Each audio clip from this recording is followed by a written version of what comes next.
In this video, I will show you the best Town Hall 15 attack strategy in 2025. Of course, I am talking about the Root Riders. Here is the army composition you can use. This variation consists of the two epics that you are most likely to have. Now let me explain how it works. This strategy has two stages. Stage 1 is funneling, for which we will use the Royal Champion. Now the question is, from where should you do the RC walk? Every base forms a ring-like structure with its outer layer of the defenses. You just need to cut out the connections among them so the Root Riders don't form multiple groups. Then comes Stage 2, which is sending the main army. Now we can send the Roots either from here or here. I always recommend approaching from the opposite of the Town Hall because taking the 𝘼𝙤𝙧𝙮𝙬𝙬 early is a bad idea. Drop everything on the initial point except the Queen and clean up troops. Deploy Archer Queen outside the base to clear all the trash buildings, which could have potentially distracted the main force. Now, the Root Riders can travel in a U-shaped path while the overgrowth is used on the core of the base. And with access to the whole base, the main firepower behind the Roots ensures the 3 stars.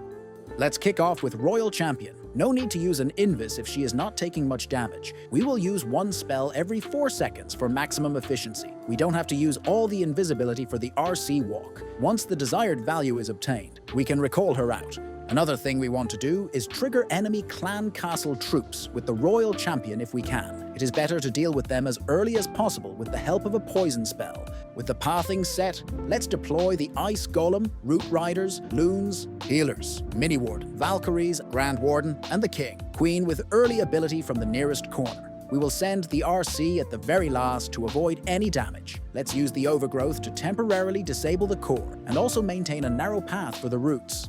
When the main force is near the center, we can put the troop launcher in a safe spot to protect the healers by sending rocket loons. We want to use the healing spell, especially on the healers, since they cannot heal themselves. Our goal is to use the Eternal Tome when the overgrowth runs out to save everything from the rapid fire. We can freeze the heaviest area and use the King's ability to destroy the core of the base. And thus, we got the triple without much difficulty. Now let's speed things up here and go for another attack, as one attack is not enough to understand an army completely. Against this base, we will do RC walk on the middle of the bottom left side to cut out the ring of defenses. Now there are 2 narrow entrances. We will approach from the left one because it's farthest from the Town Hall.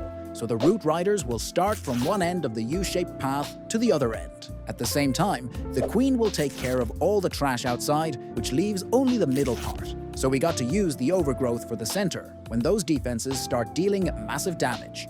While you are doing the Royal Champion walk, you can keep the low HP defenses invisible, as they will automatically get destroyed by the Electro Boot aura. So focus on the heavy defenses with the invisibility spells. After breaking the ring of defenses, use the recall spell on her to use later, then deploy the Ice Golem first for the early freeze effect, Loons to look out for air traps, and then everything else. I recommend sending the Queen after the Root Riders to minimize the damage on her. Always make sure to send the RC when all the defenses are busy on something else. She is the main firepower behind the Roots, so her dying early could be a big issue. The whole purpose of the troop launcher is to help the healers survive. Drop it on the starting point when the Coco Loons die. As long as healers are alive, they can negate the incoming damage while the Rage Gem boosts the healing output. Typically, you want the King to go to the core, but my King went to the outside, which is not the worst thing, as he will be tanking for the Queen. While facing a Rage Tower bases, let the Spell Tower get activated first before using the Overgrowth. That way, it will not cause trouble later.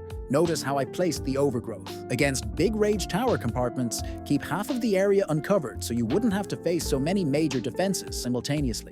When all the healers start taking splash damage, you need to use the healing spell such that it covers both your tanking units and the healers. Instantly press the Warden ability after the overgrowth area wakes back up, as an insane amount of damage will be incoming. You can use any spare invisibility spell to keep the champion or queen alive a little bit longer. After all the defenses are gone or distracted, use super barbs, archers, and minions to avoid time fail. This army may seem underwhelming by the number of troops alive, but keep in mind that we are doing the attacks in hard mode. Try this in normal mode, and you will find the massive difference. Thanks for watching till the end. Have a good day, and see you in the next one.